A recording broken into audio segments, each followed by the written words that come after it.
Okay, good evening, everybody, and welcome to the January 14th, 2019 Lake Bluff Board of Trustees Board Meeting. Could we have a roll call, please? Trustee Ankman? Here. Trustee Dewart? Here. Trustee Grenier? Here.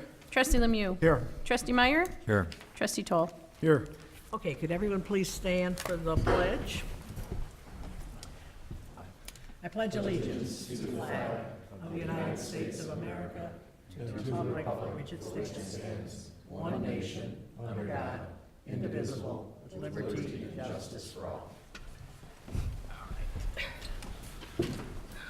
Okay, we have the consideration of the minutes of the December 10th, 2018 Village Board Meeting. Do I have a motion to accept? So moved. Second. All right, so moved by Sankerman, and second, was that? Lemieux. Mr. Lemieux. Mr. Lemieux. I did include in the packet in front of you, the dais, several With the amendment? amendments, typos. On the corrections on that minute, if that's in the informational update. Okay, do I have any corrections outside of the newest corrections? Hearing none, all in favor? Aye. Thank you. At this point in time, Village Board and President allow 15 minutes for anyone to speak on some item that is not on tonight's agenda. Do we have anybody that would wish to do so? Okay, all righty. I think we're going to go to the Village Finance Report for this evening. And we have the warrant reports for December 16th through 31st, January 1 through 15, and December 2018 payroll expenditures. These are expenditures of village funds for payment of invoices in the amount of $247,811.99 for December 16th through 31. We have expenditures of village funds for payment of invoices in the amount of $708,876.77 for January 1 through 15. Total expenditures of village funds for payroll in the amount of $313,461.76 for December of 2018, which gives us a total expenditures of $1,270,150.52. Okay, do I have a motion to accept the report? So moved. Okay, I was Second. simultaneously. I believe that was Mr. Grenier and Mr. Meyer and seconding. Mr. Meyer seconding. Thank you very much.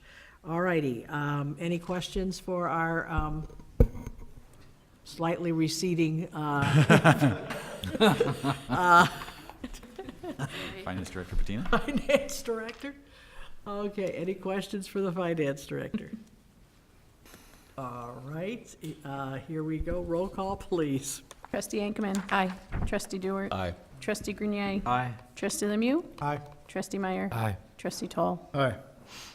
Okay, we now go to the request, or actually go to the village administrator's report, who has a request, and you want to take that one? Just really briefly, in the packet was a letter from the Lake Bluff Park District Board President Rob Douglas requesting a waiver of all the fees associated with the upcoming remodel of the golf clubhouse. This will go to site plan review for some very minor work, but exterior work, but the lion's share is internal, and they want to get started on that, and they just need a simple building permit for that. But it is, in terms of scale, a significant rehab to bring it up to speed with ADA regulations to the tune of $195,000 worth of work. And the associated permit fee would be just under $6,000, and they're asking for relief from those fees. Drew, what of that would be village out of pocket? The actual out-of-pocket, my understanding that this work is being, the plans went, I believe they went to Lake Forest for review, so there'd be fees associated with that out-of-pocket, as well as, I think that concludes that. There wouldn't be any other. Well, can we at least get that paid? Sure. It's a percentage of that, and we can, if you want to direct me to waive the fees with the exception of whatever fees from Lake Forest, we can process that after we get that back from them. I'd support that. Okay, how does everyone else feel with that caveat? Everyone is okay with waiving the fees with the exception of the out-of-pocket. I think that's, we had discussed that previously, in a discussion when we were talking with other governmental bodies who may come to us and do that, but they would ask them to cover the costs, okay? Yeah, this is not a perfectly overlapping situation, so it seems appropriate to me. Okay, Non-coterminous, my favorite word. Not of the day. coterminous. not Yes. coterminous? Non-coterminous. Not coterminous, okay. We have a lot of non-coterminous around here. Okay, all righty.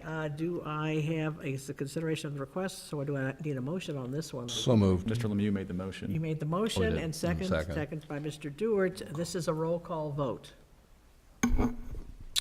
Trustee Dewar. Aye. Trustee Grenier. Aye. Trustee Lemieux. Aye. Trustee Meyer. Aye. Trustee Toll. Aye. Trustee Ankman. Aye. This concludes my report. That's it, your report? That was pretty good. Village Attorney's report. No report tonight. Village President's report. I don't really have a report either. It's been fairly quiet. Hope everybody had a great holiday, and now we're all back. And hope nobody weighs any more than they did before they left. Okay, we have the consent agenda, which is acceptance of the correspondence from December 7th, 14th, 21, and 28th, 2018, and January 4th, 2019, and a resolution authorizing certain village official signatures with Northern Trust Bank. Do I have a motion to accept the consent agenda? So moved. So moved by Mr. Toll, and a second. Second. That was Mr. Grenier. Thank you very much. Any questions or comments regarding that? Roll call for this one. We can do voice vote. We got voice vote, let's do That's that, fine. it's easier. All in favor? Aye. Any opposed? Thank you. All righty, we now have up to number 12, which is a resolution approving a professional service agreement with Gov HR USA, Chief of Police Recruitment and Assessment Center. It's all because of you, Mr. Chief of Police. I'm just putting the guilt on you. However, you deserve to do whatever you'd like to do in the future. You've given us a tremendous amount over the years. Very much. Thank you very much. So let me give a little background here. Do I have a motion, first of all? So moved. So moved by Second. Mr. Dewart, and a second? Mr. Meyer. Okay, thank you. All righty, on December 27, 2018, Lake Bluff Police Chief David Belmonte announced his retirement effective March 1st, 2019, after 31 years of public service. Shortly after Chief Belmonte's announcement, public management consulting firm Gov HR USA, located in Northbrook, Illinois, was engaged to complete a recruitment process for the next Lake Bluff Chief of Police in the amount not to exceed $18,500. That scope of work includes the development of position marketing materials, advertising and recruitment, candidate evaluation and screening, presentation of recommended candidates, development and orchestration of the interview process, and assistance with the appointment of the final candidate. In addition to the recruitment process outlined above, the village has benefited by using assessment centers as part of the department head candidate evaluation process, including the hiring of Chief Belmonte, to help differentiate the candidate's skills, knowledge, and abilities and staff. Because the combination of the recruitment process expenses and the assessment center fee, $6,000, will exceed the village administrator's authority pursuant to the village's purchasing policy, the village board must consider approval of the professional service agreement, total engagement not to exceed $24,500. Do we have any comments from the board on this? This has been successful. It was very successful, certainly in the last hiring process, of which we got our current chief. I thought that we used the same thing. I thought they were extremely professional. Well done. I particularly thought the addition of the assessment center process was very revealing. It gave us a lot of insight into the final candidates, and I believe we used a process that we're going to do again. HR Gov will take in all of the applications, we'll review them, we'll select the ones that they feel most fits our profile, and then they will present that to a committee, which is what we did the same thing last time. And on that committee, will ask probably the previous presidents, Mr. Graff, who also happens to be the fire chief, which is a good thing to have. Mrs. Lechender, as previous that. The head, sorry, I'm having a hearing issue tonight. Ignore it. Also, the head of the police board, one trustee, and Mr. Meyer has volunteered to do that, and so he will do that. And I may look for one or two other candidates. I'm not quite sure finalizing that, but that would be the process. They would then take those, and I think last time there were something like 20, 22 or something candidates, and then put that down to 5 or 6, right? There's not a set number, that they feel really, really may fit that. And then those selected finalists would undergo the assessment process. And it's very intensive, and it's really a basis of scenarios, the what-ifs. This happened, and it all comes to them rather quickly, as it might in a whole real-life scenario. I found it very interesting and very revealing. And people who I thought might have done extremely well didn't, and others, it really just came through. And I thought it was as close to a realistic experience as we could get. It was very, very good. So I think it's certainly well worth the extra money because, as we know, we value our chiefs of police very much. Okay. All righty, I believe we have a roll call vote on this. Trustee Grenier? Aye. Trustee Lemieux? Aye. Trustee Meyer? Aye. Trustee Toll? Aye. Trustee Ankman? Aye. Trustee Dewar? Aye. Okay, we're now moving to item number 13, which is an ordinance amending the Lake Bluff Municipal Code regarding historic preservation. Do I have a motion, please? So moved. So moved by Mr. Lemieux, and seconded, please? Second. Second by Mr. Dewar.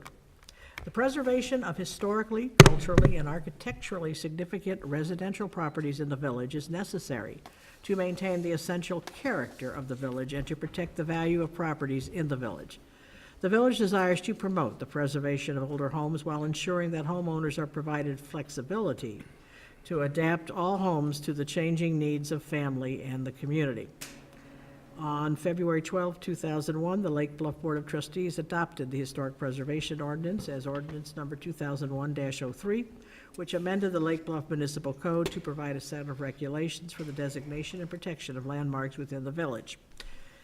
The Historic Preservation Ordinance has been amended several times since its adoption in 2001 to make the preservation of landmarks within the village more efficient and to better advance the village's goal.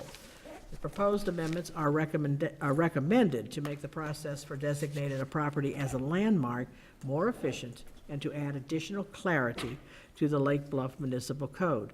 The board considered first reading of this ordinance at its November 26, 2018 meeting and discussed the ordinance at length at its December 10th meeting. Based on board members' comments at the December meeting and additional research by staff, a new demolition site management plan submittal requirement has been incorporated into the ordinance. Specifically, the new section of the ordinance states that an applicant seeking a demolition permit will need to provide a hazardous construction materials remediation plan for asbestos, lead-based paint, and creosote-treated materials, and a demolition schedule to enable inspection of demolition activities when hazardous construction materials are believed or known to be disturbed, removed, or remain during construction. Including this requirement reflects industry's best practice to ensure public health. Any comments or questions? Kathy, at this time, I'd like to recuse myself as I work for an Yes, architect. and you who- know what, you keep, that, I don't know I why know. I blank out at that all the time. Thank you. Thank you. If I may, Madam President, just Please. really quickly, there was a presentation at the last meeting. I won't go through that unless you want Peter and I to go through it again. What I kind of wanted to highlight was the changes since then. There has been some modifications and even modification since this was posted online last week. And I want to cover those, and it's up here on the, and it's a little blurry, but Yeah, it is.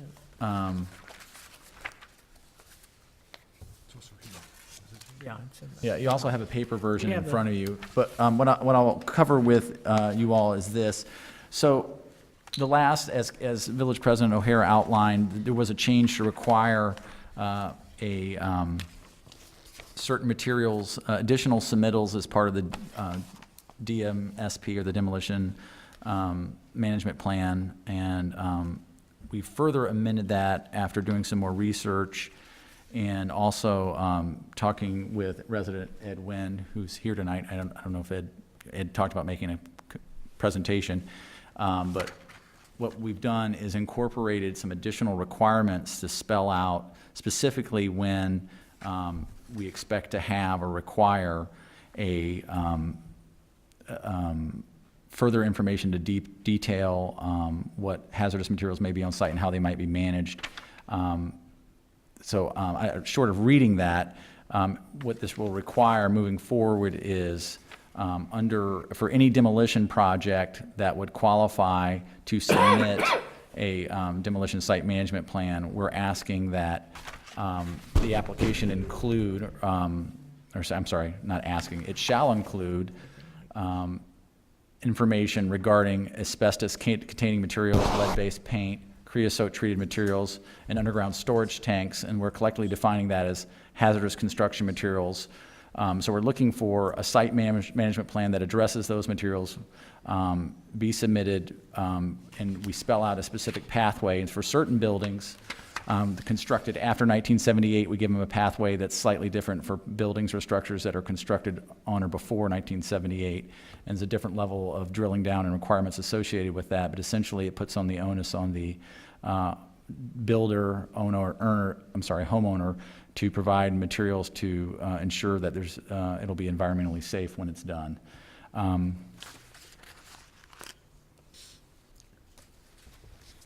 else? Well, I mean, that's really it in a nutshell. I can get into some more specifics if you like, but it does also have an element that requires. Can I ask right there, so the village has the authority under this to deem a plan acceptable or not acceptable? In other words, if someone submits a remediation plan that we don't think is adequate, the village has the right, even though they've submitted a plan, to say not good enough or what else it needs. That's right. Yep. Okay. And it also requires, as part of this, that they give us a schedule as part of that plan. But it's the timing of that is after we can issue a permit conditioned upon getting a schedule, because you may not know that exactly. The timing may vary, right. but Understood. we've set that out to require a 2 business day notice so that we Right. can go out there and inspect those activities and make sure they're following the plan, as well as.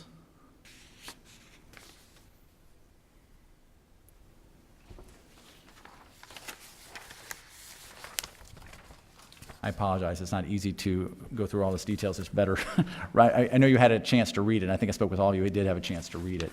So I'm happy to answer any specific questions. I know Mr. Wynn did want to make a presentation. He was involved in helping us get this to look in this form. As I understand it, this new additional, particularly with the hazardous waste materials, is more extensive than most communities seem to be having. Well, I think I would answer yes to that, in that it has an inspection element that's not out there in a lot of communities presently. There are a lot of commonalities, I will say, with demolition requirements, including requiring construction fencing, requiring controlling of dust, particulate matter, as well as notification requirements, but not a lot of communities anywhere are asking for the information to go out and inspect. That doesn't happen with a lot of frequency. Also, this level of detail is not, I'll stop there, yeah. Okay. Any other questions, any questions? Any questions from the trustees? Yeah, I do have a question, and I want to be careful how I phrase it. in how it's answered. And it should be answered, I think, I'll preface it with saying that it should be answered yes, no, or I don't know. And the question is directed to Peter and to Drew. Does this ordinance render moot the pending lawsuit that's related to this? And I'm phrasing this in the way so as to not reveal anything that's attorney-client privileged. Just yes, no, or I don't know. None of those apply. Sorry Okay. to say. It's, I know, but it's Yeah. not yes or no. Okay, all right. Thanks. I think we did a good job here, not we, you guys did a good job of addressing some of the things in here that had gotten my attention, so I like the ordinance. And if I may, really quick, the other thing, the one thing I would like to go back and revisit just briefly is the current, a lot of these regulations that were originally started down this path were to clarify and align the submission requirements for the historic preservation review process for significant demolition of a non-landmark property, so that the HPC was getting the right information to start that process. And the second part was to clarify that the purpose and process for landmark review is distinct and different from that process to obtain a demolition permit, and also to clarify that a property that is already landmarked is not required, again, to go through the 90-day landmark nomination process. And finally, that advisory review does not run simultaneously with the nomination period. Those were the kind of the big brush things that this ordinance was intended to do. And then the conversation followed at the first meeting, and only meeting in December, where the board was asked by Mr. Nguyen to consider some additional environmental requirements and submittals by applicants looking to do demolition that triggered this subsequent work that occurred between that meeting and tonight. So, I would, back to your question, given that you're a lawyer, so I know how you're using the word moot, I would say yes. Thank you. Of course, there are a few of us that I know. and so we just kind of looked, okay. All righty, are there any other questions or comments?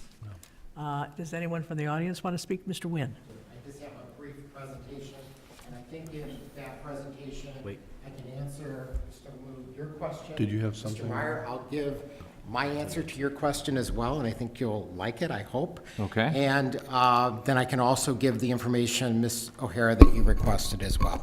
So let me just hook this up very quickly. Let's go in this one. I think so, let's see. It looks like it. Looks correct. Just have to make sure I have it on the right side. Oh, it's this way. Never get it the right side up the first time. Yeah, it just seems like it wants to twist the other way. Or the second. There we go. Yeah, look at it In my first case. and then. It's right the first time. There we go. Boom. Okay. Yeah, kind of binary, man. Should be. Oh, that didn't work so well. Let's try this again. Let's go completely out of this. I think it'll work now. I'm hoping, yeah, perfect.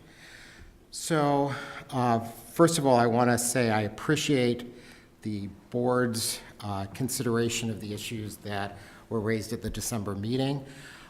While we continue to disagree about the purpose of the ordinance, we acknowledge the board's intent to amend it.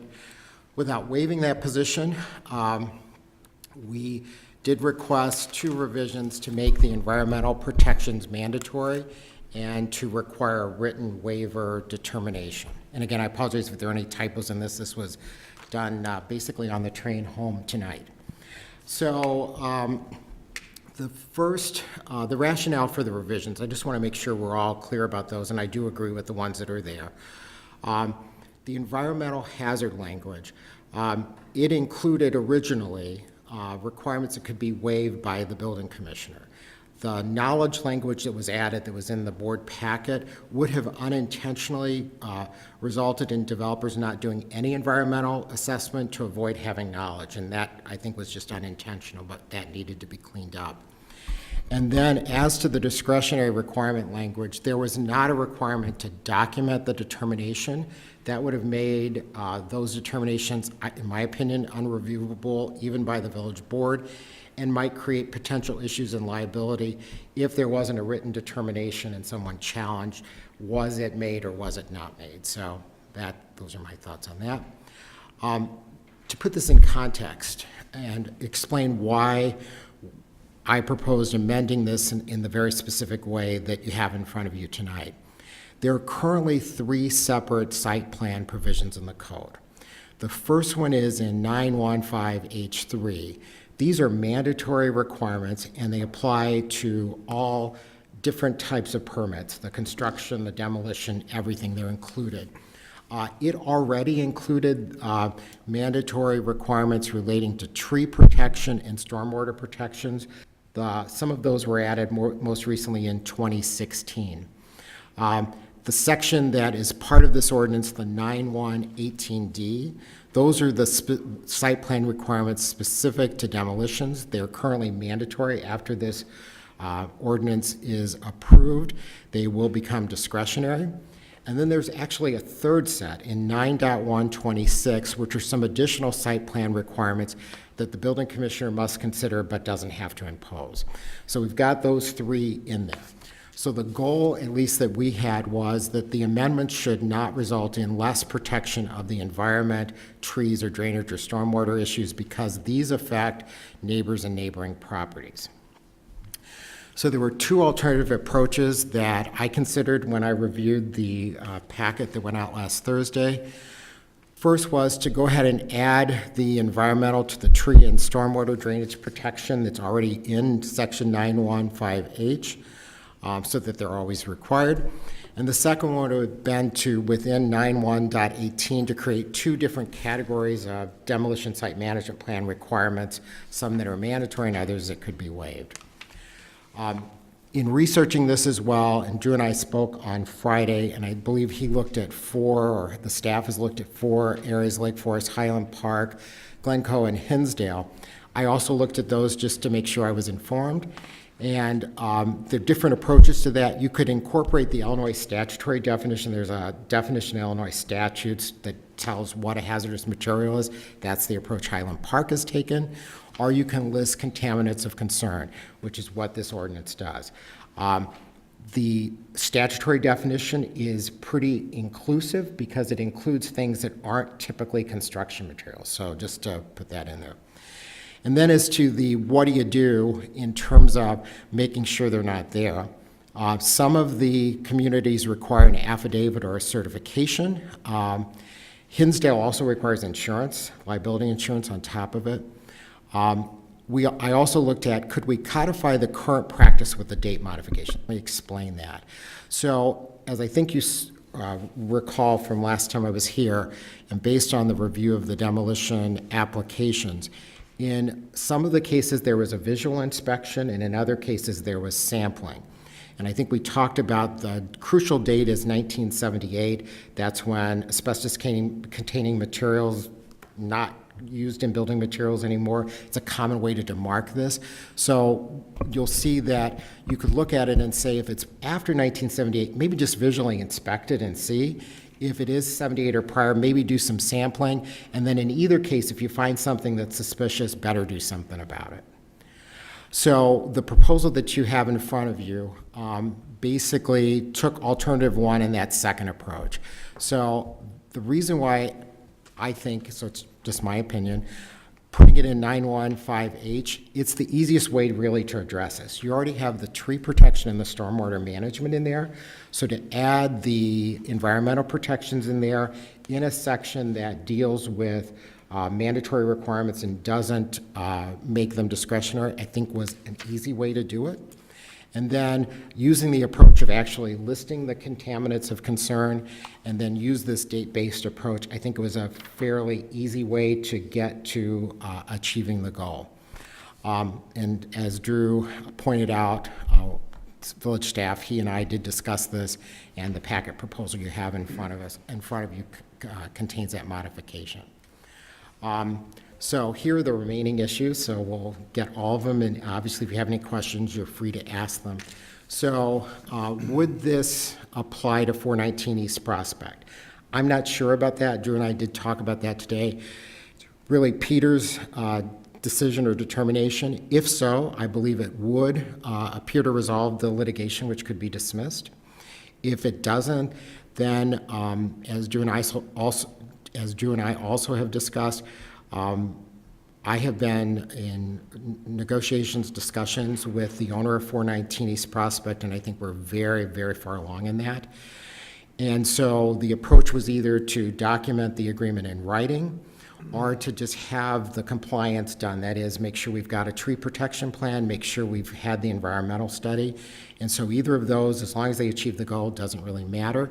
In that case, even if this revision wouldn't apply to 419, if we can get that done, the lawsuit could be dismissed. So that's the perspective on that. So I hope that answered your question, Mr. Meyer, at least from my perspective.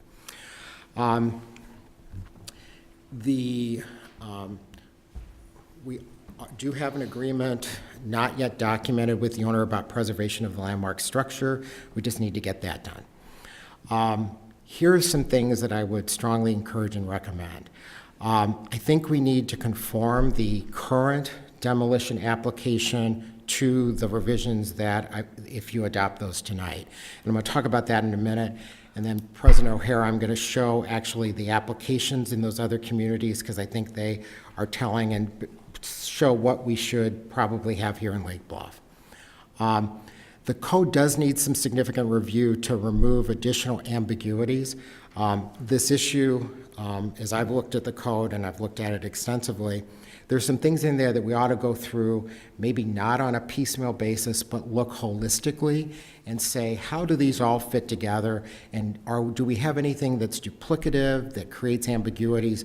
Because those are the areas where potential litigation could occur, and that's always to be avoided if you can.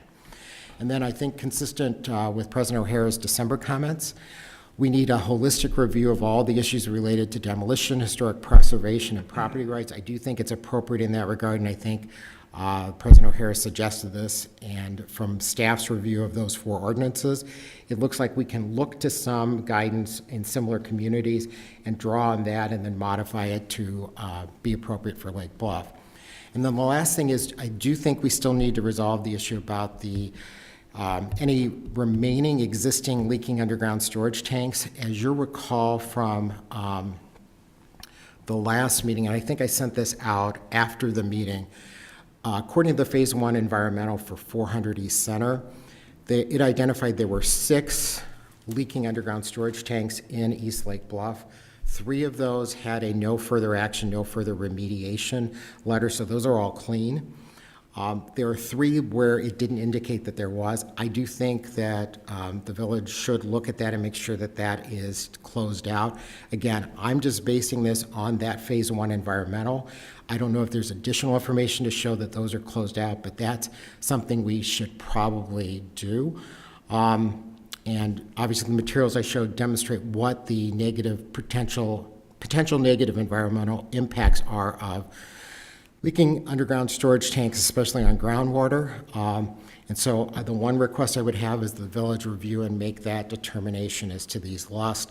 I'm glad to help out in any way with that. It's the Pollution Control Board here in Illinois that is responsible for underground storage tanks, and I'm glad to help out with that in any way that I can. So going back to President O'Hara's question, based on the discussion that Drew and I had on Friday, I did look at the Lake Forest, Highland Park, Glencoe, and Hinsdale codes. Don't worry, we're not going to go through those. But if anybody likes those, I have copies of all those, the relevant sections.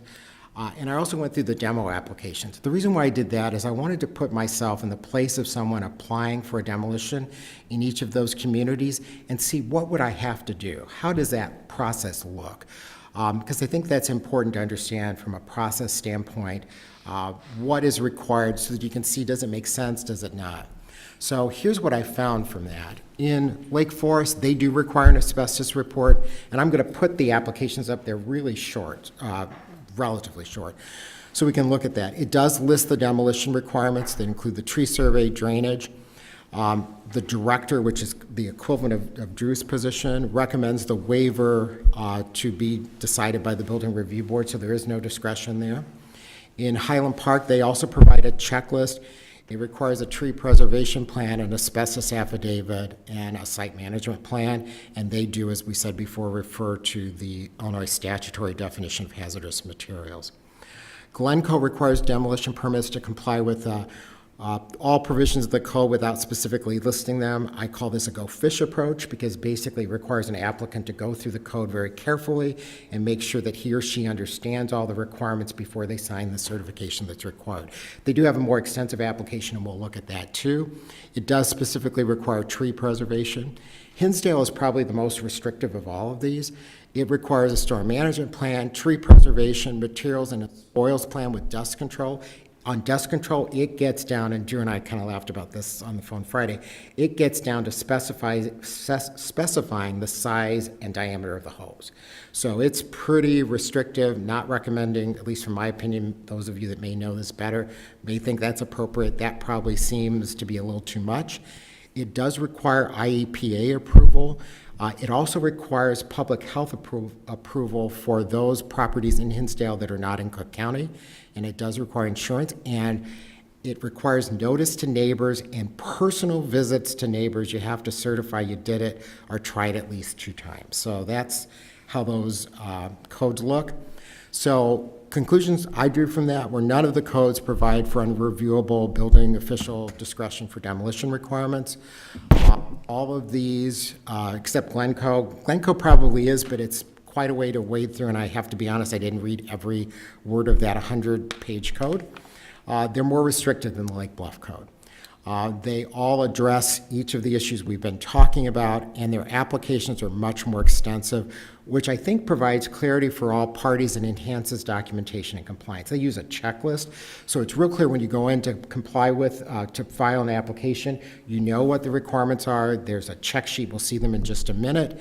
And it makes it, I think, just cleaner and cleans up any documentation issues that might exist. So I think that's it. So I'm going to put the applications up just very briefly so we can all see them. Get out of here. Close. Okay, there we go. And I'm going to put those up. And I've got to minimize this because this is not in PowerPoint. So I apologize, it'll take me just a second. Okay, so this is the one for Lake Forest. Again, this is the application. This is required for a complete permit submittal. It does require a report determining if there's asbestos in the residence. You can see it has a lot of requirements, but it operates like a checklist, in essence. Ed, can I interrupt you? That requirement from Lake Forest about the asbestos requirement, did you find that in their code requiring that? I did find that in the code, yeah. Some of these, some of these are not as clear as others. At least what I've found in this particular case, even if the code didn't operate like a checklist, which I think is a good practice actually, they at least created a checklist from the code provisions, which I think is a good way to go about it. So that's there. As you can see, it's about 4 pages, has a lot of information in there, but it does operate as a checklist against their code, which I think is good. And they go on, they deal with grading, and they basically make you say that you've complied with the various provisions of their code. So now we'll move to Highland Park. They actually call it a checklist, and they have everything laid out. They have an asbestos affidavit, the grading plan, the tree permit with a tree preservation plan, and they have a more extensive application as well. It goes through everything, provides the information. They have an indemnity agreement as well, indemnifying the village or the city for not complying with this. They talk about site destined materials and basically provide if there's an indication of asbestos that it has to be removed and approved. Goes through the rest. So you can see these are fairly extensive applications, but they do operate as a checklist, and they do provide for an applicant, I think, what he or she would need to do to make sure that they do it correctly. There's a specific one for tree preservation. Again, and it's all documented, and again, they have the indemnification language. They actually provide that for historic preservation, the village gets to go on-site, so that's one of their distinguishing factors as well. Glencoe, here they have specific instructions for the demo permit. It references the historical preservation requirements. You can see that in one, but it also talks about all of the other things that are there, and it says before you have to have all these things in place. Again, the application is pretty extensive in terms of what it requires. It deals with trees. It addresses it a little bit differently than we do here in Lake Bluff, not to say one is better or worse, but just something to consider. And then now we're going to move to Hinsdale. This is the most extensive. So it tells you what you have to have: a tree preservation and restoration plan, stormwater management. You have to have the DuPage County Health Department visit the site, unless the lot is in Cook County, and I don't know what happens in Cook County. I didn't get a chance to call about that. And it has a checklist that shows the applicant initials that he or she has complied with that. When it's submitted and the village reviews it. So you've got very good documentation as to each of the requirements that are in the code. You can see it includes each of the things that we've talked about here over the last several meetings. This goes on and on. This is the most detailed of all of them. You'll see as we go down farther, it has a specific one on particle control, and as I said before, it even talks about the size, the diameter of the hose. Provides a timeline, which I actually thought was helpful. Then it goes through the rest of the requirements. So it requires that you abide by all village and state regulations, which I think is good too. Has a lot of other materials.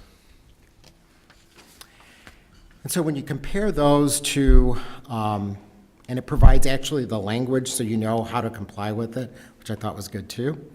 Don't know if we need to be that extensive, but when you compare all four of these to what we have here in Lake Bluff, I would say we need to do a little bit more, and I'm going to get to that in just a second. I'm going to show the actual application we have. It's coming. So we have just a one-page application. It doesn't really have a checklist. It doesn't address the items in the code. It more is based on who is going to be doing the work. So I don't think it really is in all the parties that are involved in this best interest. So I would strongly recommend that we do some work on this. I've tried to put myself in the position of an applicant. This wouldn't give me much guidance at all as to what I would need to complete. It would put me in a jeopardy as to knowing, is this done? And it doesn't enhance the documentation. I don't think we have to be as extensive as Hinsdale. I think they've kind of gone over the top, in my opinion. But I think looking at some of these others and operating this more as a checklist aligned with where the code is, I think would be a very good practice that I think would serve all the parties in this well. So that would be the other recommendation that I would respectfully make to the village and to the board. And I'm glad to answer any questions that you may have at this time. Anyone have any questions for Mr. Wynn at this point? Do you have any comment? Comments, Drew? Well, I just, Ed, I thank you for your work on helping get the ordinance where it is today. And hopefully the board agrees. And I trust you passed along electronic and written copies of that. He can email it to me, yeah. I think the village just over time has tried to simplify things with this and have a single application form, given the diversity, whether it's used for somebody repairing a small section of fence or doing a new house. Yeah. And we have checklists. We have checklists that we use for new construction, for subdivision and zoning, and it varies on the activity, and we follow up with that. So, and it can be, as Ed pointed out, it can be down to you shall use 1 3/4 inch hose to squirt water to keep dust. I mean, and it varies from community to community. I think we tried to err on the side of simplicity for internal sake, and we can expand that and look at that, certainly. Unfortunately, Mike Croak's not here this evening, our building code supervisor, to talk about that in greater detail. But certainly, if this ordinance is approved, we can modify our applications to fit this better. As I've stated, we have checklists that we use internally. And we can provide information out on our website and to, and I know we do for engineering purposes have standard specifications we pass across the desk all the time for contractors. So it's just, it varies from approach to approach based on the community, based on the scale and the scope of the project. But certainly we will revise our applications if this ordinance is approved tonight to some degree. And yeah, that's about it. So the changes that Mr. Nguyen suggested to 9-1-5, we didn't, trustees don't have it, and this level of detail on the fly at a meeting isn't 9 compatible. The creosote, asbestos, lead. That is in there. That's in there. Yeah. So Yep. it's in here. It's in there. And the differences between what the original proposal that Mr. Nguyen presented had that Highland Park definition was much broader. Right. Speaking with Village Council about this, we placed in there the specific itemized list of well-known and documented hazardous materials. Right. And that, by writing it that way, and the way the code is, and certainly in use and interpreted today, should there be an additional hazard, the village building commissioner has the authority to say, you need to give a plan for that. That was going to be my next question. Yeah. So we're not limited to those named items. Correct. We can. Okay. That's what why, else it and might be, but- there is a, as part of the site management plan, part of that says that the following is required at a minimum. Okay, So the building commissioner always has the ability to Ask for more. write for more. okay. And which we do.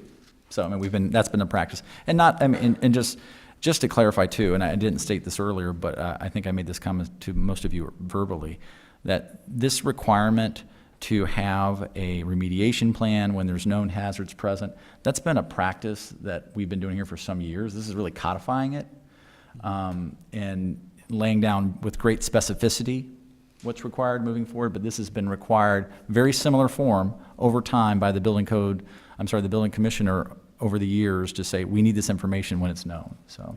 Okay. Any other trustee? Okay, I'm going to suggest that we will continue to review the process in terms of the application form, and we'll turn that over to you guys Great. to do that once this ordinance has been passed. Are there any other questions on this? So just procedurally, we have a motion, correct? Yes, we So do. the motion was made and seconded to approve what was distributed online. So we should have an amended motion to Okay. approve on second reading. Oh, I'm sorry. Let me just finish my sentence. To approve on second reading the ordinance as amended that's before you tonight and that Drew had shown on the screen tonight.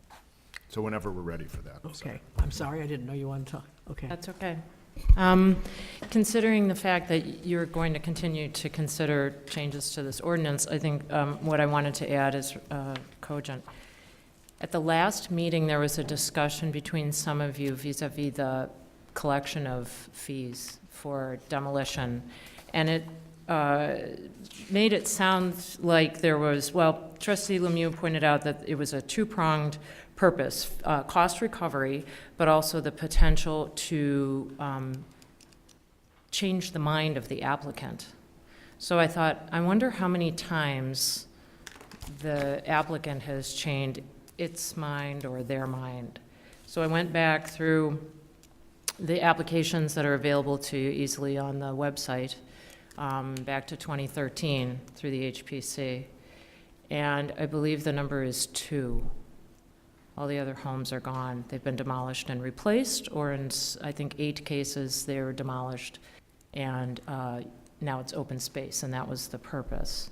I believe also in 7 cases, there were developers like U.S. Shelter, D.R. Horton, or Cambridge Homes who are not in the position or business of renovating homes. So I just wanted to add that because it sounded like there was a feeling that by delaying the collection of the demolition fee, which is substantial, that might have the effect of changing people's minds, and it seems as though it does not. And to the degree that may or may not be something you want to codify, I think it's important just to note that the evidence doesn't bear that out. People are tearing down the homes, whether they have to wait a long time In the case of 512 Sunrise, that came up twice. They waited a long time, and they still went ahead and did it.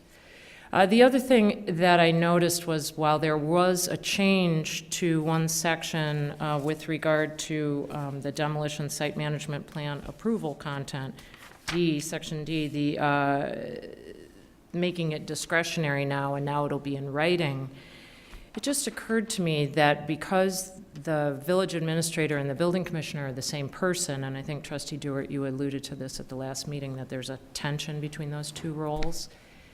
It's possible that that tension can, in some cases, become a conflict, because there's a possibility for that. And I just wonder if not, and I'm not impugning your integrity at all, I'm simply suggesting that, has it been discussed that those roles may conflict at times, and the development and the desire to develop property in town may run counter to the building commissioner's duties? And if it hasn't, is it something that you would consider? Is there ever a time when that would be the case, where the building commissioner would have to hand over his role to someone else because he felt conflicted? And when, if at all, would the discretion not be appropriate? These are just questions that popped into my mind because it kind of paints this person into a corner. And I understand that what I'm saying may sound outrageous because you all trust Drew, and that makes sense. But I wonder if we see that if anyone else sees that these roles potentially conflict. You talked about discretion and wanting to give it, and I understand that, but is there a process for review of that discretion ever? I don't know if there is now because it's written. Was that why that was included? Or is it the opinion of you all that the discretion will be used and there is no need for review? But to me, it seems perhaps warranted for the future that there would be a case where there would be some method for review of a waiver of these things that would otherwise be obligatory for your own protection, to be frank, so that you can justify your decision and that it be known to neighbors who may otherwise feel litigious. So we have the writing, that is a form of protection, but then what is the review process for that in the event that there is a neighbor who takes issue with those waivers? And I think that would be something that I would think you would want in there as a means by which to protect your building commissioner from possible litigation. Thank you. Peter, do you want to, I can talk about that a little bit. Yeah, I think one of the issues that, and Kate, to your question, I think we're here today because there is a process for review. This came up based off a concern by a resident, Mr. Nguyen. We're here, we went through the process, the ordinance got amended because of the way it was managed. Has been, I shouldn't say that, I guess it's how it's been interpreted and managed over time. And a question was brought up, and this was the right venue for that, and it was heard, and I think answered. So there is a process. There's other different venues depending on the specific issue. There's not only, as a village administrator, I'm also the chief zoning enforcement officer. So when there's zoning issues, if somebody doesn't agree with the zoning officer's interpretation of the code, that would go in front of the Plan Commission Zoning Board of Appeals. If somebody disagrees with my interpretation or ruling on a matter, if there's a building code issue, that would go to the Architectural Board of Review. If there's other matters that fall outside of that, this is the right venue. So there's multiple paths depending on the specific issue. As far as your very specific question, are there times where the conflict manifests itself? And I haven't seen it in the 10 years I've been here, but then again, I may have not been looking through the right lens because I'm too close to it, in all fairness. But I haven't seen something pop where that's, because as my charge as village administrator, I'm supposed to see that all the policies and procedures of the village are carried out. I guess the only time that I may be in conflict is when those policies are in conflict. But generally, I haven't seen one. I don't know if you've seen it in your years. Yeah. Yeah, it's not, I mean, it's a good question, but it's not unusual for in small communities for some of these jobs to be the same people, for obvious reasons. We don't want to have to hire somebody just because there's a separate title. The village, I think, does a pretty good job, because in some of those communities, the roles or the specific responsibilities, building commissioner, administrator, or manager, get really, really fuzzy. But our code does a pretty good job of keeping them separate, which in this case mattered because it determined which body was going to review the building commissioner's decision. But I haven't seen the conflict, and maybe that's because that it would take a village administrator not doing his or her job for that conflict to arise. Because as Drew said, whether he's operating as a building commissioner or as the village administrator, he has the obligation under his employment to carry out what the code says. And so I just haven't seen it where the roles as the administrator and the building commissioner have the same exact obligations.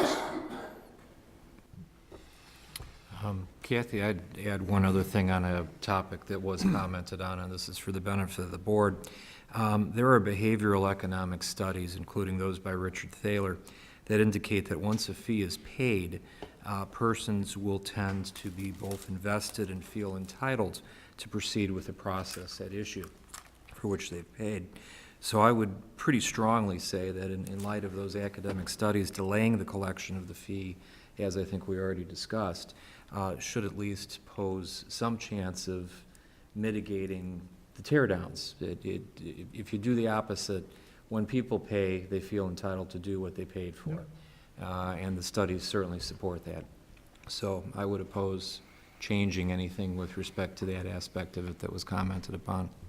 The other comment I would make, to go back to what I said then, was partly just passing information along to the board that there are two purposes for fees, and I wasn't specifically addressing fees here, but in general, in the example I cited, was the very accelerating fee schedule for false alarms that has nothing to do with cost recovery and has everything to do with discouraging or encouraging people to address false alarms in their buildings. So I support your position, Mr. Meyer.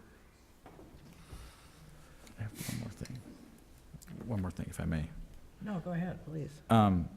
So the application issue, we kind of talked about the next steps with application. Staff will look at our application, see if we need to modify it, and probably will to some degree. The other issues that I think Mr. Nguyen brought up, there were two more, I think, and help me if I missed one. One was the additional amendments to the Historic Preservation Ordinance. We've talked about those. We've been keeping a list internally. We tried to bring a cup forward instead of the bucket.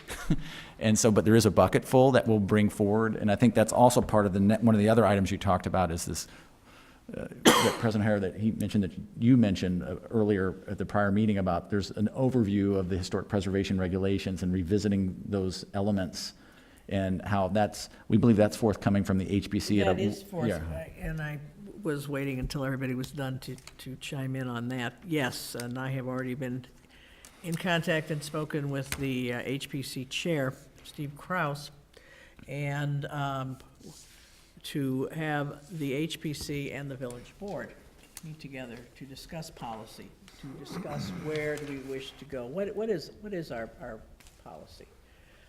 What do they have? What do they recommend in terms of any changes or things to improve our current historic preservation? I admit, and I've said it many times, I do think we have the weakest on the North Shore. I also have said that we talk a really good game on historic preservation, but when it comes down to it, people will do the NIMBY approach and not in my backyard or my property rights and everything else, and I have seen that numerous times over the last 20-some years. Where does that go? Where do we go with all that? The balancing of what do we consider preservation, and what do we consider property rights? And I think we're going to have a discussion of that. We're going to have a workshop with that. I've asked for that sometime in February so that we can kind of really, we've piecemealed things through the years. If you want to use Ed's term, the holistic approach. And I think that we need to have that. I don't know where that will end up, because we all have different opinions, and when we say preservation, all of us frankly have different ideas of what that actually means. So I think it is worthwhile, as we look to move forward on things, what does that mean for us in the village? What are our policies? How does that fit in with current rules and regulations? How does that fit in with what the HPC sees for their future? And so I think it will be an interesting discussion, but we will be having that in February. It's good to know that there's community support for this as well.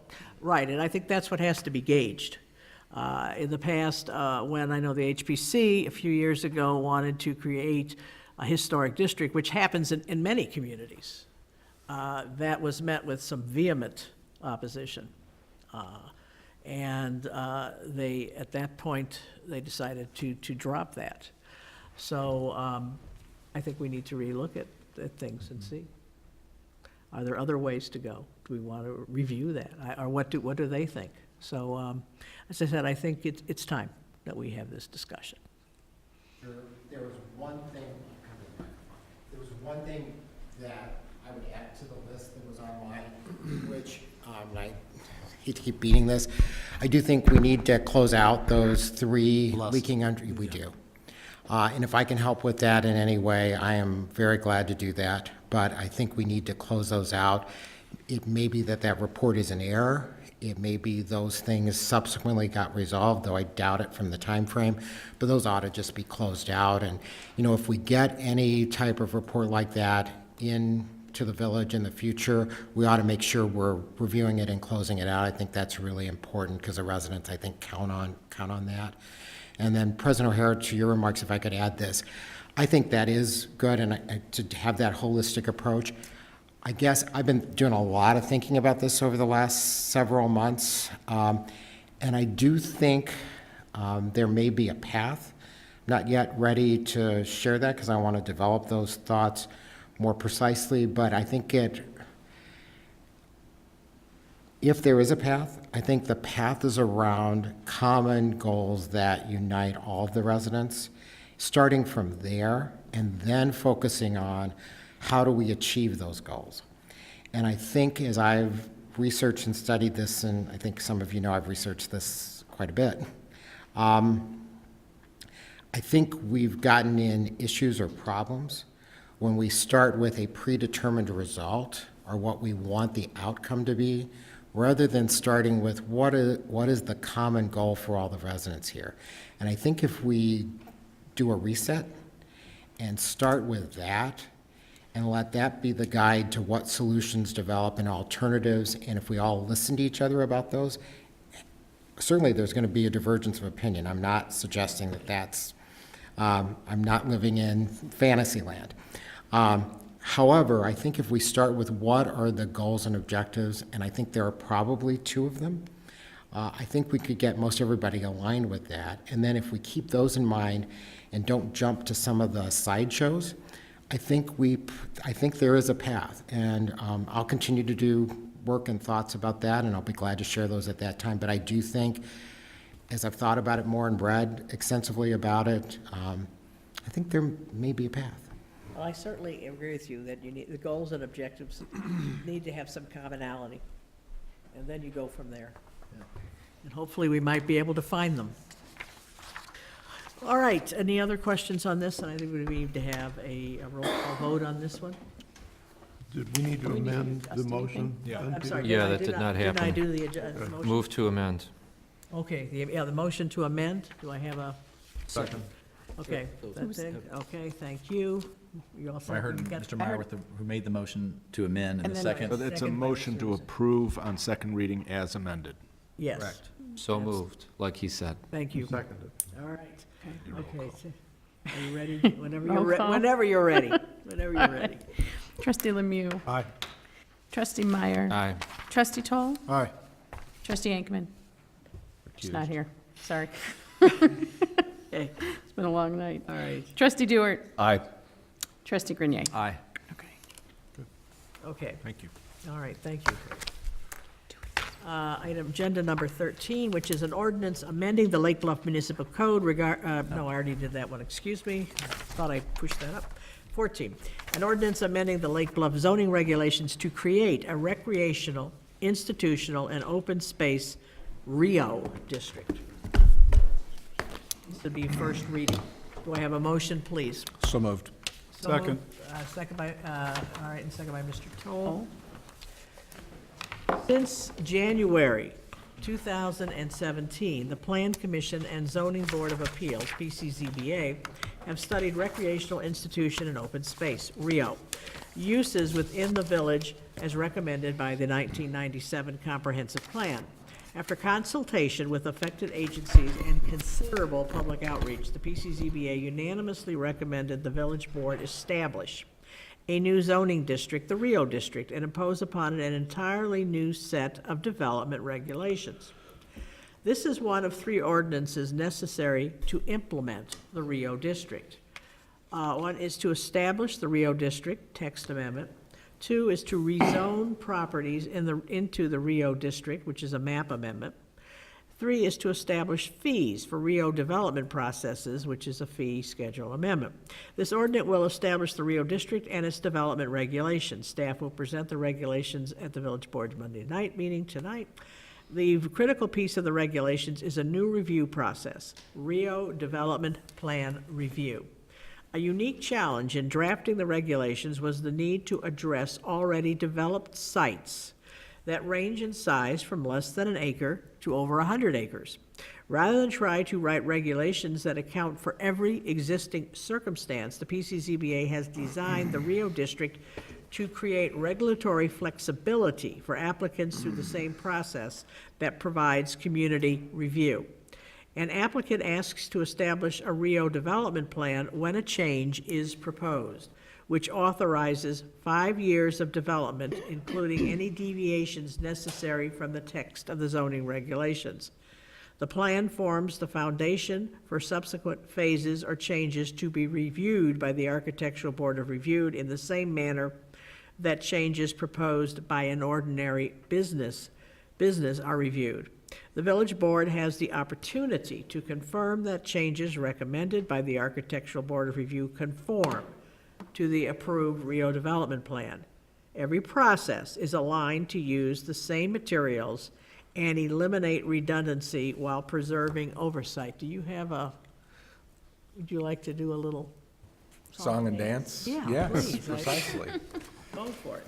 Well, good evening. Again, we'll try to keep this brief and leave time for questions about how this will work in practice. You have a few slides at the dais for you. These are just slides that might be kind of hard to read from up on the screen, Okay. just in case you want to refer to those. So again, 3 action items tonight. The first, text amendments. So we have to amend the text of the zoning ordinance, establish the district. The second, map amendments, putting property into the district you will have just made. And then the third, amending the fee schedule to account for the different processes, the different things that work after we've established this. So first up is the text amendment. I think a good place to start is by thinking about the uses we're trying to put into this district. There are big, essential community functions. Our churches and houses of worship, our libraries, public agency buildings such as the one you're currently sitting in, our museums, our recreational facilities, the park district offices, schools, and of course, open space, which occupies much of our village. We've been talking about this for a little while, specifically quite a while. It was first proposed in 1997 Comprehensive Plan, and it's great that we've made this a priority and have developed a good process, a good tool to make that happen.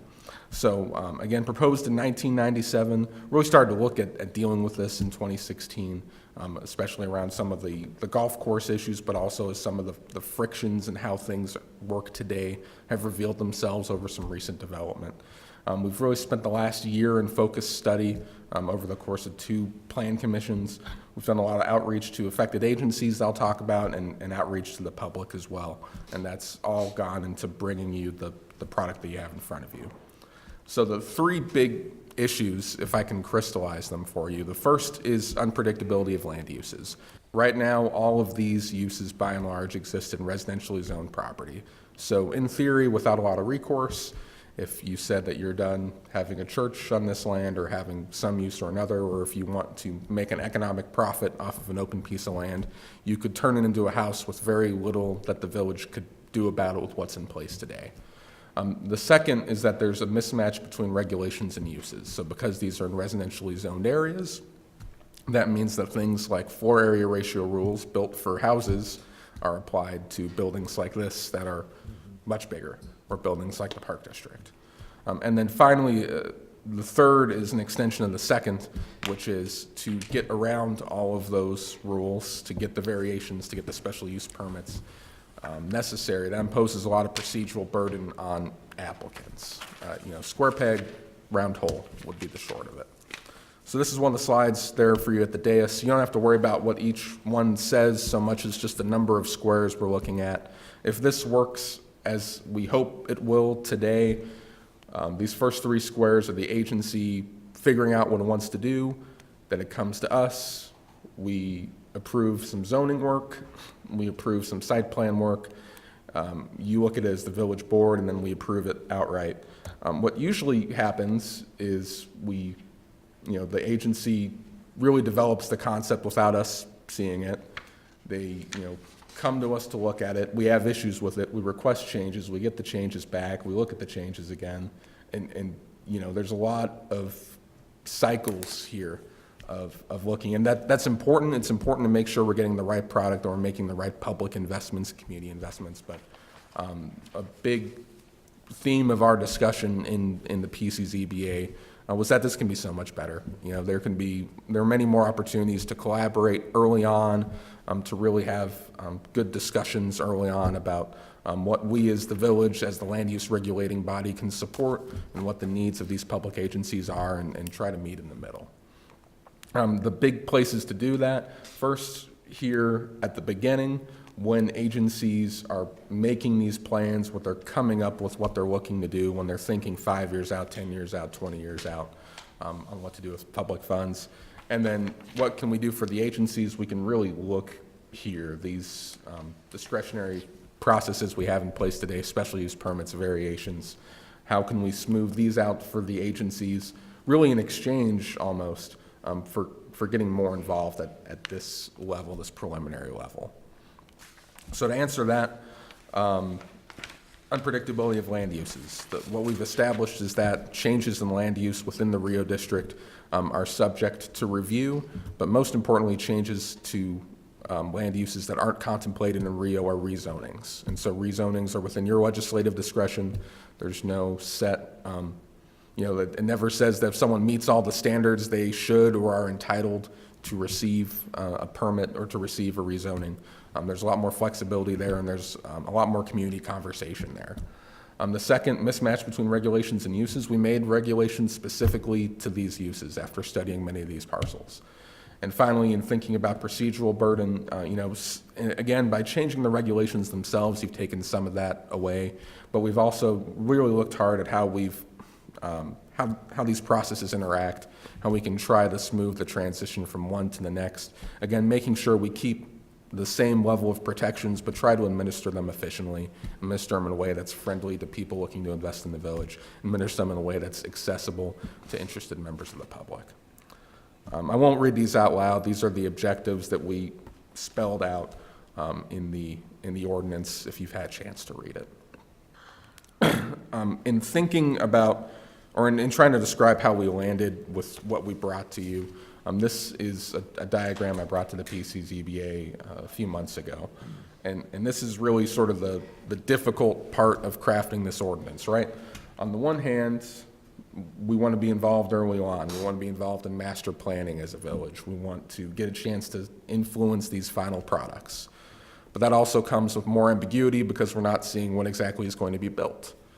On another hand, we want to see near final products. We want to see the exact dimensions. We want to see exactly how close, a tennis court or a basketball court is going to be to your house, right? But that in turn means that we have less ability to change those plans without adding costs. Go back to your architect, go back to your engineer. But if we do both of those, well, we're not being easy and simple anymore. It's not easy to understand anymore. We've added a lot of layers to work through to get in entitlement. And so trying to balance these three pieces of the puzzle is really what we spent a lot of time working on. Our solution to a lot of these challenges is the REAL plan or development plan review tool. So you might think about it as an enhanced way of thinking about site plan. You might think about it as site-specific planning. You might thinking about it as mandatory plan development, if that's a tool you're familiar with.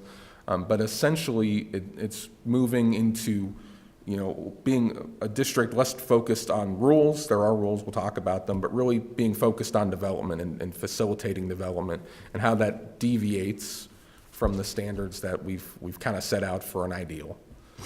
So there's flexibility to seek a plan approval for just one project, or if you have a master plan, if you're looking out into the future, to seek it for many projects.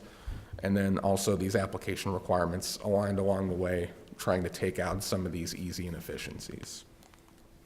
Again, I won't read all these out loud. These are the review considerations for development plan. There's a general standard that says, does it match up with our comprehensive or general standard land use policy? Does it match up with the public welfare? Does it match up with our comprehensive plan? Does it match up with our other zoning documents? We look at the availability of facilities, some things about the design itself, like its buffering and its access to pedestrians, and of course its ability to protect open space, to protect critical features. So in thinking about this, our goal is that agencies come in and they get a development plan approval, and that really forms the foundation for what's to come. You can be up here and you can go through this process a few different times underneath one development plan. So you get a development plan, it's approved, it specifies how you're deviating from the zoning ordinance. It might have many phases. Each time you're getting ready to actually build something, you go straight to site plan review with the Architectural Board of Review. They do the same thing they do for every other commercial or non-single family residential parcel in the village. That comes to you. When it comes to you, it also comes with a resolution to approve, potentially to approve a minor change, which is just, here's the plan we submitted, here's how what we actually have is different. There are some occasions where it has to go back to the PCZBA. You always have the choice to choose to send it back to the PCZBA. But again, this lets you, where these things are more or less coherent with the plan, you can dispose of them in one meeting and we can allow these agencies to get to work. So again, if you're thinking about the block flow diagram, well, agency looks at a long-term plan, probably a board will choose to approve their plan to bring it to us. We look at it at this plan stage where we still have some specificity about the concepts and where they'll lie, and we give it development plan approval. The agency works through their proposals. They don't go back to the PCZBA. They go to site plan review, and it all comes to you in a nice little package, and you can choose to act on it, or if you need to, choose to send it back to a different body. As I said, this is really a development-focused district more than it is a rural-focused district. That's the way I like to describe it, but there are, of course, many rules. The bulk regulations that are in place are relatively conservative, so you'll find most yards are 10% of the lot in whatever direction they're going, minimum of 20 feet, maximum of 50 feet. There are specific buffers for highways, so for example, along Waukegan Road, along Route 176. And there's also specific protections for residential properties, trying to make sure that no matter what dimensions are at play, we have a lot of perhaps disruptive features, trying to push those at least 30 feet away from that residential lot line. But again, bearing in mind that you can get deviations from these. Sign code, same as today. We thought that signs were working well in this district, or for these uses, I should say. And then parking is a little bit of an interesting subject. It's a bit more relevant currently than it was when we started, but I think looking globally at these uses, what we found is that you can look at standards published by ITE, you look at standards used by other communities. By those standards, many of our facilities are woefully underparked, air quotes around that. we looked at a study that I bet some of you probably recall from when the Park District established their recreational center that says that facility should have hundreds more parking spaces than it does. But as you've noticed, that site rarely fills, it rarely exhausts its parking capacity. So that's a consideration for us too when making these.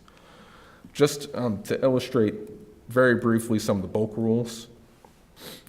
This is not a parcel we're looking at to zone into Rio, but it's a simple shape and it illustrates everything easily enough, directly enough. You'll recognize it because it's the Smedbo property.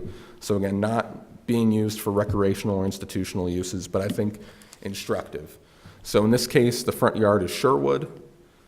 The depth of this measured in the middle is a little over 350 feet. So you have a front yard of 35 feet, you have a rear yard of 35 feet.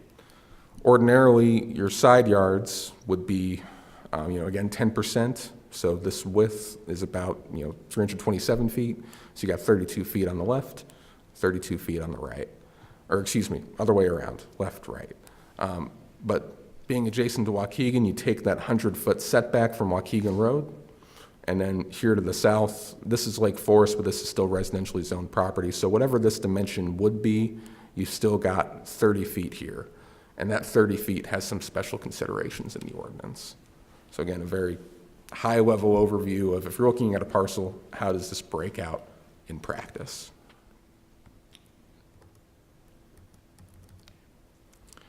So almost done, got a couple more slides to go.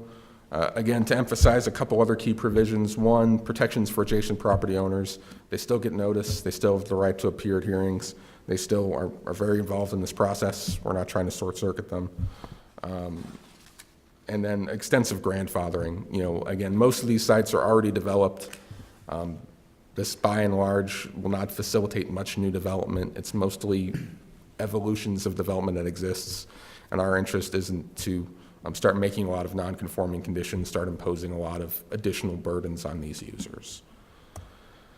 As far as public comment, we reached out to a lot of our agencies. Some of that is written and it's included in the PCZBA's packet to you.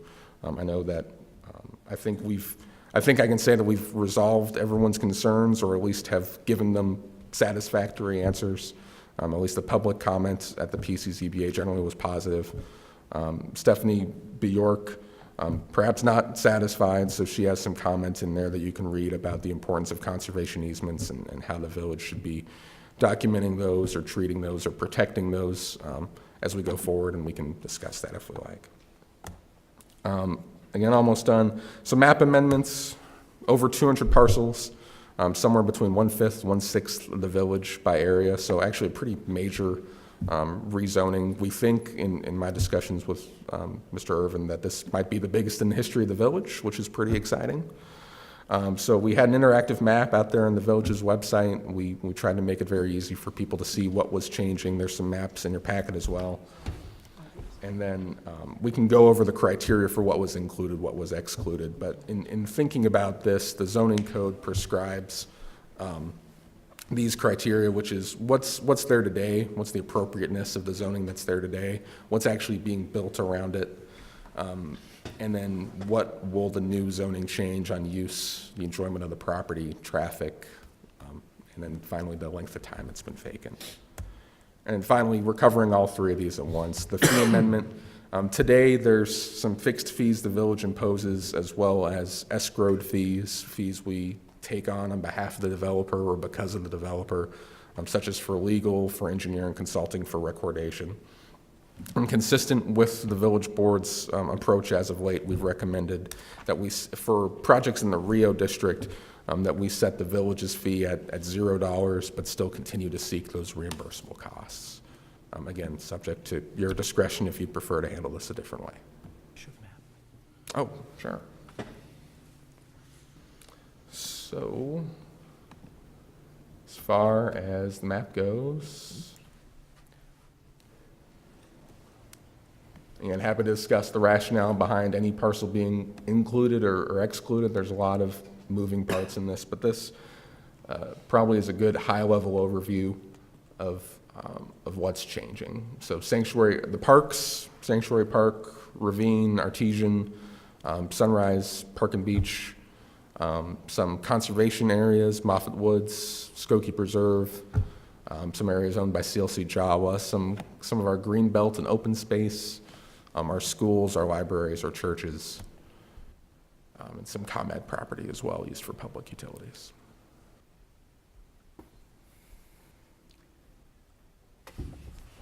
Ta-da, is that? That's it. Okay. I've got a comment or two. Does anybody, before I have a comment, does anybody else? Just have one. Has there been any property owners who have requested their property put into Rio zoning above and beyond what we're suggesting or had suggested before? No, although when you say that, I will note parenthetically, we did hear from one property owner who's a private property owner in the Skokie Preserve who was upset to be included. We had a discussion there. Those are some very, very historic lots that were platted many moons ago that the village has tried to acquire over time. And I think is it just one holdout at this point? I believe there's three, but only okay. one that was in contact. Yeah. Glenn, a PCCBA certainly has done a lot of heavy lifting recently, so my congratulations to you and the board for tackling things that have been difficult to tackle in a long time in the waiting room. 20 years. Well done. I wanted to touch on, and I was glad, it was a very thorough presentation, the back and forth that you had with council for the Park District and Jawa. They didn't come back on you. In other words, they were satisfied with the answers you got. I thought your answers were very good, by the way, but that seemed to settle it. Yep, I would say so. So I know the Park District, Ron Salsky appeared in person and said he was very grateful and appreciative for the responses. Okay. And we haven't heard from CLC Jawa, but again, I think their biggest concern, we made a change to clarify. Okay. And certainly. Okay, very good. Yeah. And did we convince Ms. Bork that this is not, that her concern and this are coexisting? We're not attempting to interfere with these set-asides that she's concerned about? I would say, I don't know if we've convinced. I mean, I think we've tried, but we don't. The bottom line is we do not think, we know, that our zoning does not affect conservation easements. Okay. and we've had an ongoing dialogue with her about the best way to look at her concerns. Yep. Certainly noted her contribution of 105 pages to the board readings. Okay. Anybody else? I think it goes a long way to clarify some very distinctive classifications for properties in the village that otherwise would not, I think your metaphor is square peg, round hole. They don't really fit the context that we have had historically. And this allows us to handle them, I think, in a much more proactive fashion and tailor those in such a way to optimize any changes that they choose to make and not overburden them with other things that I think, as you say, were residential typically in nature, which don't fit the right peg and hole. So, Yeah, I guess I'd comment it'd be interesting. It's interesting for me to sort of think about how this might have applied in 2007 when we embarked on the construction of the elementary school. And I know that there were some things that we ended up doing retroactively that made that project a little bit more difficult in the beginning, but were really effective at the end. But I'm sort of I'm looking through this and thinking about it might be a good thing to sort of go back and look at that process and see Is that a how good this case study? would have changed. If, doing these things, how would it have affected that product, that process? I think this process as laid out would have incentivized the district to come in earlier. Oh, yeah. Right? Yeah, certainly would have. Yeah, and hopefully that message is relayed and has been heard by the institutions as part of the development. I know the Park District has heard that for certain. Right. They see the advantages of this, and Yeah, I think right. the school district as well. I'm sure they will. I mean, one of the issues they had is that they did not think that the village had any jurisdiction over what the the school was doing, and they got support from the Lake County Board of Regional Education as well, the regional Right. superintendent. That's correct. So I was a little bit goofy, but with this process in place, I think it would have known that, you know, that would have been worked out in advance. I'm just saying, those things may still be going on, it might be a little bit tricky, be worth getting with them and sort of looking at this. See if anybody's left over there who was involved in that, except for me. I don't know that there was. Anybody else? I know that it's been talked about, you know, certainly since the 1997 comprehensive report, but I'll admit that I started to juggle it a little bit more. Several years ago, there was a study of land use and what various parcels were. And one of the idea was that at a certain point in time, and then the members of the Park District who were talking about this are no longer on the Park District Board. But there was talk about, you know, they were felt that they had some financial issues, and that if they could sell off some of their property, some of their open space, that might help alleviate it. One of the things talked about, and it was just talked about, but it startled me enough, was the open swath of land that we have all the way where McKinley then becomes part of Sheridan Road, and then it comes all the way up past the school, so that wide open space that we have, which is the entrance. The Park District has that, and that actually some of it, if they decided to sell some of it off, they could, and some of it was the underlying zoning was residential, which meant that there could be several houses placed on that open land thing, which absolutely, I'll admit, scared me. That, well, could you do that? And they could. That's a hallmark for our community.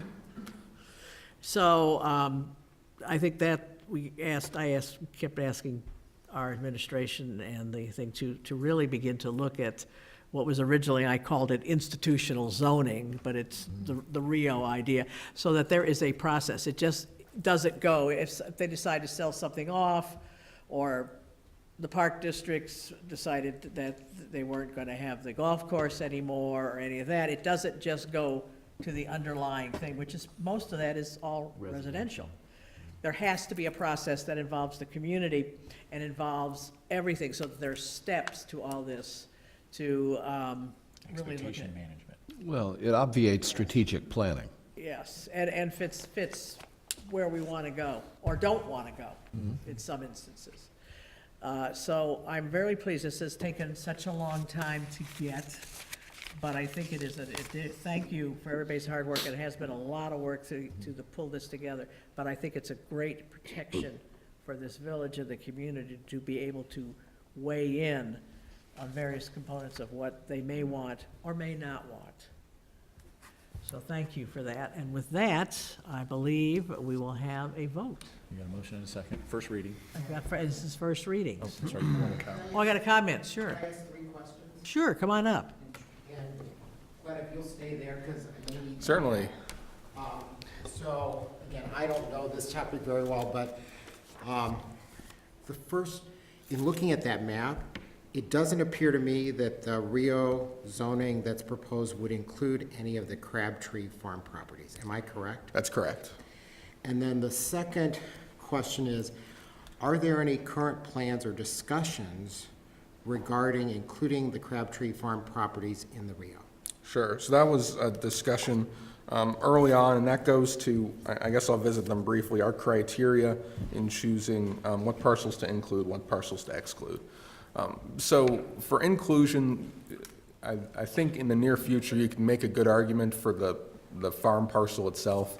But if you look at the whole Crabtree Farm complex, these are residential parcels that have a lot of conservation easements on them, or areas dedicated to conservation. And some practicalities there. One is zoning, it gets tricky when you look at areas that are less than, when you talk about splitting parcels up into one zone or another, our thought was that doesn't work too well. The second was they already have conservation easements on them, so in some ways that public interest is already protected. And then the third one was looking not just at Crabtree, but at other areas in the village. Whenever we had residential areas with these open spaces tied to them, so for example, in Armor Woods, in Tangley Oaks, where you have, open spaces as an accessory use to a residential use, our thinking was to leave those in the residential use, especially knowing that there are provisions of planned developments or covenants or things like that that have essentially safeguarded them. And if any part of Crabtree, like the farm property you discussed, were to be put in Rio, that would have to go through a separate process. It wouldn't automatically be part of Rio as a result of the action the board's taking tonight, or do I misunderstand that? That's correct. Yeah, so each parcel has legal notice given with a description of it in the newspaper. The property owners are given mailed notice. In fact, I should mention at this point, if you wanted to, you could take parcels out of here. We'd have to call a new hearing for you to add parcels in, which we can certainly do if you'd like to. And then my last question is, are there any plans or discussions regarding extinguishing, ending, or changing the conservation easements or their terms in Crabtree Farms or otherwise? I'm not aware of any. Drew? I'm not aware of any, nor would we have the power to do that. But we're not aware of them doing We're it. not party to those conservation. Right. We have enforcement power. Yeah. Okay, anybody have anything else? Okay. If I can make one last comment, I'd just go like to right ahead. recognize the contributions of our excellent council at Holland and Knight, 2 planning commissions, again, who have worked on this, all of our staff, Mike Croak, Jeff Hansen, a lot of people, a lot of eyes that have gone into this, our partners that spent some time meeting with us, so No, a lot of very people to much. thank. Again, I think it's an added protection for this village, so, good, thank you. Thank you. Okay, this is just a roll, can we just do a voice vote on this one as its first reading? Roll call. Voice vote, all in favor? Aye. Thank you, and we'll come back again in 2 weeks with this.